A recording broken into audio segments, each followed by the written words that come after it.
Psalm 36, beginning at verse 1. I have a message from God in my heart concerning the sinfulness of the wicked.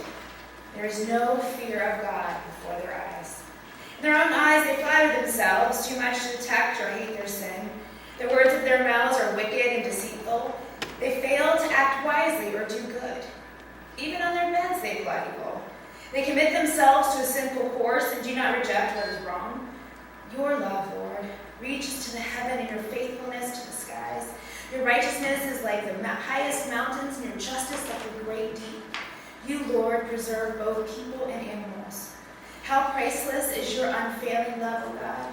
People take refuge in the shadow of your wings. They feast on the abundance of your house. You give them drink from your river of delights. For with you is the fountain of life, and your light we see light. Continue your love to those who know you, your righteousness to the upright in heart. May the foot of the proud not come against me, nor the hand of the wicked drive me away. See how the evildoers lie fallen, thrown down, not able to rise. May God's blessing to the reading of his word.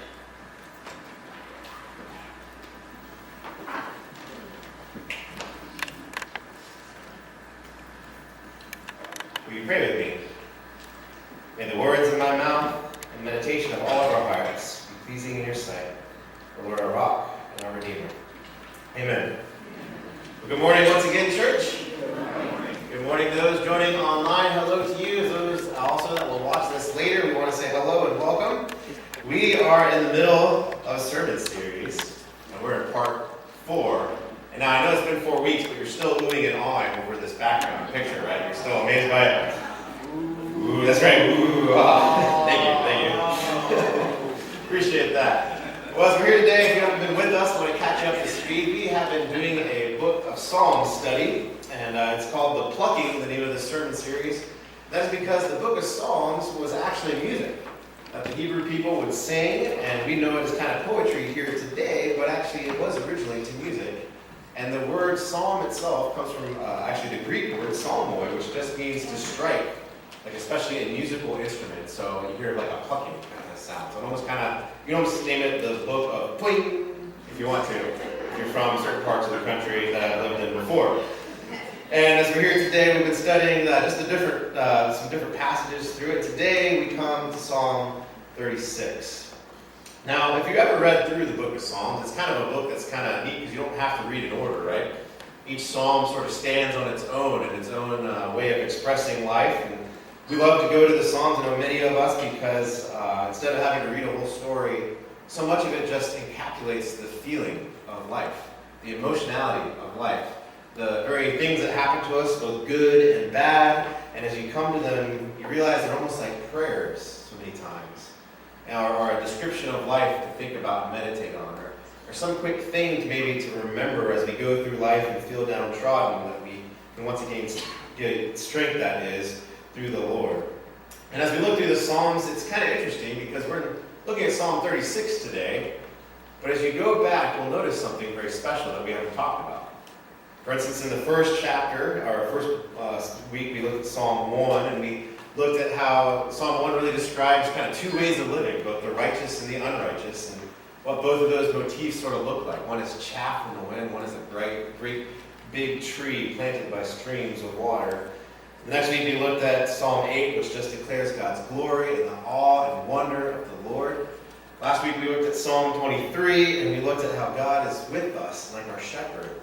This great, big, huge God cares so much for us that we can actually know him just like a sheep know the voice of their shepherd and how he cares for us. But you'll be amazed if you start at Psalm 1 and just start reading. There's a topic we haven't really covered that's present in almost every single psalm when you read the Psalter. For instance, when you go through, you'll notice this talk about the evil people, especially those trying to do harm. And there's all sorts of cries for mercy, cries for God to save from those enemies, save from those that would hurt them, save, Lord, from those the unrighteous, save those, Lord, who try to cry out from you. And our psalm here today is no different. But it's got an interesting little twist.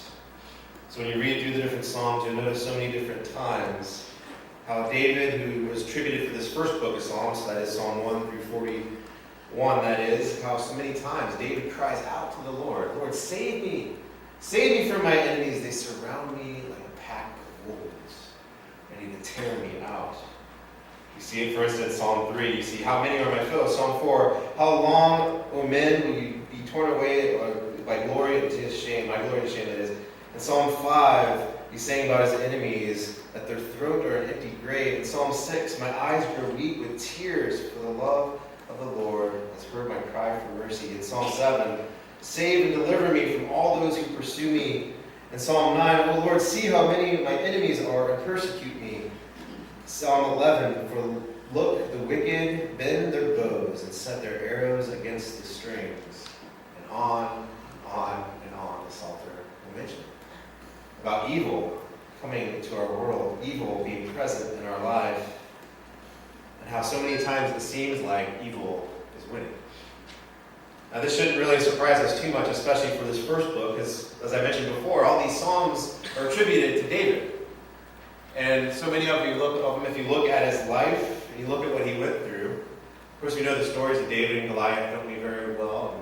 And we know a few other stories about David, but if you really look at the grand story of David, you'll be amazed that page after page after page, he's fleeing for his life. Even before he was king, it goes on for chapter after chapter, how the king that was then, King Saul, is seeking to kill David. Even when he becomes king, certain things happen, and even once he messes up so badly that God's declared the kingdom is going to be torn from you, and so his own sons, he has to run. His own sons trying to grasp his power and kill him, and take the throne for himself. And he flees, and even when he's fleeing his enemies, he finds new enemies. And he has to declare once again, Lord, save me, save me, save me, save me. And in Psalm 36, we see evil pointed out once again. But I love this passage because it does it in kind of a unique little twist. See, so many of the passages look at the enemies and see such strength in them. And Psalm 36 sort of twists that. Sort of shows enemies as sort of almost this pitiful people. The enemies of the Lord, maybe the enemies of you and I. Those that would be unrighteous, that would seek their own ends in so many ways, what they are like. I love reading, as you know, in different books, and I love especially a good story. I don't know about you, but I love good stories, and even made-up ones, and it doesn't matter if there's, all sorts of stuff in them that doesn't exist in real life, but I love reading them. And I remember when I was younger, in my, actually it was college years before I finally got actually through them, was the Chronicles of Narnia. Now, you might notice The Lion, the Witch, and the Wardrobe is the most famous of the books, but it wasn't the only one. The final book in this series was called The Last Battle. And in it, there's this very descriptive piece of literature that I think is so profound. And it's told in a kid's story. And that was the brilliant genius of C.S. Lewis, that he could make something so deep out of kids' stories. He was talking about, it's actually the end of the world that sort of happened at this point, and they're kind of on to the next side of life, if you will, all the characters in the book. And the characters that are good are noticing they're in this bright open field with flowers and streams, and the sky is beautiful, and they're looking all around, and they taste the fruit of the trees, and it's delicious like nothing you've had, and they're just looking all around and just experiencing the beauty and wonder that is the other side of life.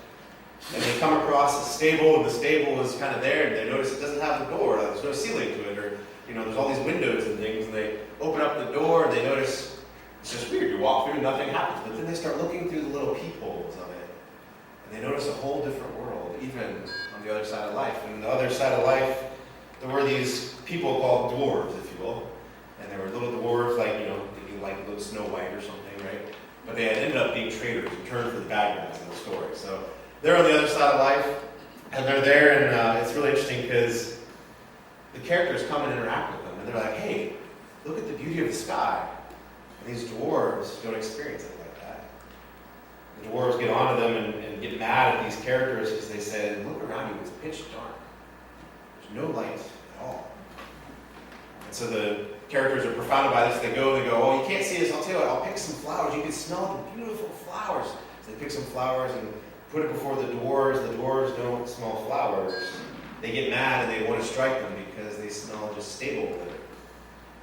And then, the great hero that represents Jesus shows up, Aslan himself, the great lion, and he shows, and the people say, what are we going to do for these dwarves? And the lion says, there's only so much I can and can't do for them. He says, look and see. He breathes on them. And the dwarves experience it. They say, oh, there's a gang in our hideout. They must be over there, and they're threatening us. And so they get all defensive and ready to fight. And then Aslan lays out a great feast before them, and the good characters look at it, and they see just a bountiful feast. And the dwarves start just rummaging through it, but they don't experience it as a great feast. They experience it as the common things you'd find in a horse stable, such as turnips or hay or raw cabbage. Puts before them fine wine, yet they experience it as filthy water. And then they all turn on each other, the dwarves that is. Be envious, judging that the other one has something better than they do. So they even turn and fight amongst themselves. And finally, the main character, Aslan, he says, you see, you will not let us help them. They have chosen cunning instead of belief. Their prison is only in their minds, yet they are in that prison, and so afraid of being taken in that they cannot be taken out. You see, what's interesting about Psalm 36 is it paints a very similar picture of evil, of those who are just so evil and so evil and so evil, so selfishness and selfishness and selfishness, that they would one day reap all their reward and would no longer be able to be free, to be prisons of their own heart. It says in those scriptures, I love this one verse that says, there's no fear of God before their eyes. In their own eyes they flatter themselves so much they can't detect their own sin. It's a pitiful bunch. It's almost like they've lost their humanity, the very God-given breath, the ability to see both good and evil and to actually choose good. And evil is displayed as just consuming itself, constantly set on wicked, that ultimately the ultimate end is nothing but deceit, nothing but plotting, nothing but wrong, and nothing but a sinful course that leads to death. Now, the psalmist and many of them would only plead for help at this moment. But in Psalm 36, there's this great moment where the psalmist just breaks out into creation song and just starts singing the praises of the Lord. And I love that it's kind of fun in scholarship. You can read all about different form criticisms and things. And everybody, higher critics come to the Psalms. They get to Psalm 36 and they go, we don't have a way to classify this. There's no typology to stick it in, right? And so they say, it kind of has this and this and this, but you can't actually make it fit into any type. Because David here has juxtaposed, that is, these people have gone so wicked that they've lost the ability to choose and see anything else. And he breaks out in a song with the heart of the righteous, the praise of the Lord. And I love that by all the things, it's through nature that he first praises. Let me just remind you some of the words he sings. Your love, O Lord, reaches to the heavens, your faithfulness to the skies. Your righteousness is like the mighty mountains, justice like the great deep. O Lord, you preserve both man and beast. How precious is your unfailing love. I don't know if you've ever been out in nature where you're taken by the beauty and you're just in awe. We talked a little bit about this in Psalm 8 and the stars, but I just want to remind us maybe of some other things of a sunset or a sunrise. Or maybe you've been to one of those beautiful beaches where you look out and you see the clouds and the waves and the blue waters and you think, this is astounding. And there's something in part of you that just wants to sing out and sing praise to the Lord, or the mighty mountains, or the great rivers and waterfalls, or just something in nature, even the beasts and the animals of the air, that you see them in their beauty. What a precious, wonderful thing. And the psalmist here looks at those things, remembers them, and gives praise to the Lord. And I find it interesting to pause here to think about this. Because in our own culture, we can kind of see this. This played out between righteousness and unrighteousness in so many ways. I love it in Romans chapter 1, verse 2, or 20, that is not verse 2, verse 20. Paul is making a case, and he's building an argument, basically that we're all sinners. He points out this idea. He says, "For since the creation of the world, God's invisible qualities, his eternal power, his divine nature, have been clearly seen and being understood from what has been made, so that men are without excuse." In other words, his argument is, go out and look. Just open your eyes one day. Just go out and just look and observe, and you will find the Lord, without a doubt. And the psalmist really says the same thing as he gives credit to all these different magical things that we see in the world. He gives praise to the Lord. And that may seem odd to us. I know when I was growing up in high school, I've told you this before, but I grew up in some areas that was not the most kind to most Christians, I would say. It was very atheistic in thought. I would mostly go at least agnostic, if nothing else. And it was always interesting because, you read the story of like Adam and Eve in English class, alongside Zeus and Titans, right? But then when you came to our science class and we read about how the earth was created, it was creation, but in a much different light than even anyone would understand that's a believer. And not that the world can't be understood in a scientific method, but just it's interesting how the very basic principle was take God out of the universe first, and then go looking for what you see to explain. And so, of course, what happens is you find a way of creating the world and all these things without a God. And it's such a great irony, because just as Romans had pointed out in Paul, you look around the world, it should be self-evident that there's a God. I know I didn't ask my wife if I could share the story, but I'm going to. We were in Tulum, Mexico on a vacation once, and we were taking a really long stroll across the beach, and we just went for miles and miles. If you don't know where Tulum is, it's down by the Riviera Maya, just south of that, down by all the Mayan ruins and things. Beautiful, beautiful ocean, right? The bluest ocean you can see. It just stretches of miles of sand and beach that are just untouched by humans. Just all the seashells that you just walk along and can see. And I'll never forget, we looked out upon that beautiful horizon, on those beautiful waves, and Kelly just exclaimed, she said, "I don't know how anybody can't believe there's no God. You just look at that. Just look at that." And I felt it was so true too. You look across and you say, how can something so beautiful exist by chance? But that's the interesting thing, isn't it? Because that's exactly what we're told to believe. Not that science and belief are totally separate from each other, but it is interesting that so many times we're told there is no need for a God. And yet the very creation itself declares his glory. One of the interesting philosophical things I challenge anybody maybe watching this, if you're maybe searching Christianity, wondering what we're about, and maybe you come from an agnostic background or even an atheist background, maybe you're here to make fun of us and you're just watching online or even joining us here today. But I want you to think about this thought. The beauty that you see in creation, where does that come from? I don't mean, can you explain how it got there? That's what your scientific method is designed to do. I mean, why is it beautiful in the first place?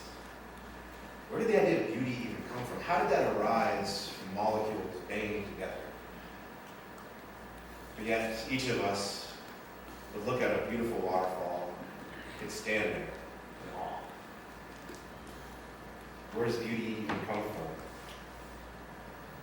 And I loved, one time my wife and I were on another vacation. We were out in Waterton, Canada. And I saw this kind of played out so explicitly. We were on a boat ride. If you've ever been to Waterton, it's the north side of Glacier National Park. Amazing. One of my favorite places in the whole entire world. It's like beautiful mountains with a beautiful lake, and they're all snow-capped, and there's all the, it's just a gorgeous, gorgeous place. All the eagles like flying around, and you're just, anyways, we're on a boat ride, and you go along, and you're just sitting there in awe of everything. And at some point, the captain of the ship, lets us go there for a while, and then on the way back, it starts just talking, telling us more about everything that we're seeing, all that stuff.